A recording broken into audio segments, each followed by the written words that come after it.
Hi everybody, Joe Schmit here with your final impact resolution for Lang Nelson. It has been a year since we've been working together on silent impact. Remember, we make our biggest impressions when we're not trying to be impressive. That's what silent impact is all about. And we figured out that people who make this impact are more aware and more intentional with the impact they have on each other. That's why we did the impact resolutions every month, so we could concentrate on a term, on a trait that would make us better at our jobs, and by the way, would make us better as a friend, as a parent, as a coworker.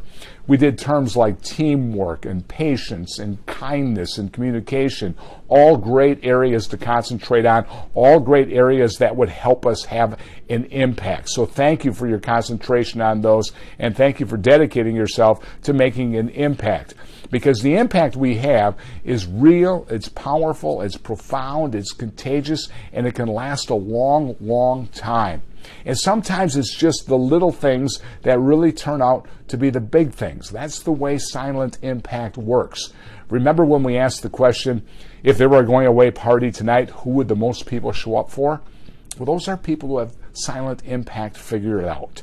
Nobody's perfect, but if we all get just a little bit better at the impact we have, then we can be more effective. You see, in order to make an impact, you have to make a connection. Once you make a connection, you can make an impact. And when you make an impact, you can be significant. And when you're significant, that means that you are going to be this happier, healthy, productive person, and the kind of people that everybody wants to be around, the kind of people who everybody would want to go to your going away party. That's what an impact player does, and that's what I hope we were able to do this year. One of the things we did is we talked about your Mount Rushmore of influence. I don't know if you remember, we did this exercise where we had people fill out who would be on your Mount Rushmore of influence and why would they be there. Well, I'm going to give you one more assignment. I want you to go back and I want you to do your Mount Rushmore of influence all over again, except this time I'm going to make it a little bit more difficult. You cannot use any member of your immediate family, okay? You can't use your mom and dad, your husband, your wife. You cannot use a member of your immediate family. Plus, you must use at least one person you have in connection with Lang Nelson. It can be a coworker, it can be somebody at the office, it can be a vendor, it can be somebody who rents at your facility. But I want you to figure out who belongs on your Mount Rushmore of influence because the impact they had on you, and they become part of your Mount Rushmore of influence. Then, the assignment. I want you then to write a note to that person. Not an email, write a handwritten note.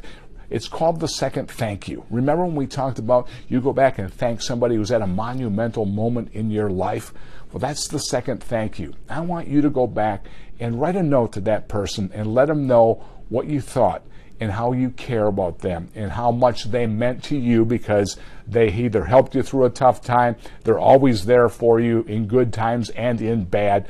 They're a person who makes an impact on you. And you'll be surprised just how powerful that will be. So that's your last assignment, to go out and do a second thank you. Remember, we talked about purpose, persistence, and passion. And when you become the kind of person who cares about other people before you care about yourself, guess what? Someday you're up there in their Mount Rushmore of influence yourself. I'm going to leave you with one last thought and one last quote. It's from the late, great John Wooden. And I think John Wooden hit it on the head when he said, it's what you learn after you know it all that really counts. You see, I think people of impact are lifelong learners and they're lifelong improvers. We can always get better than what we are. We can always make an impact. Thank you so much, Lang Nelson. It's been my honor and my privilege to be part of your team. Now go make an impact.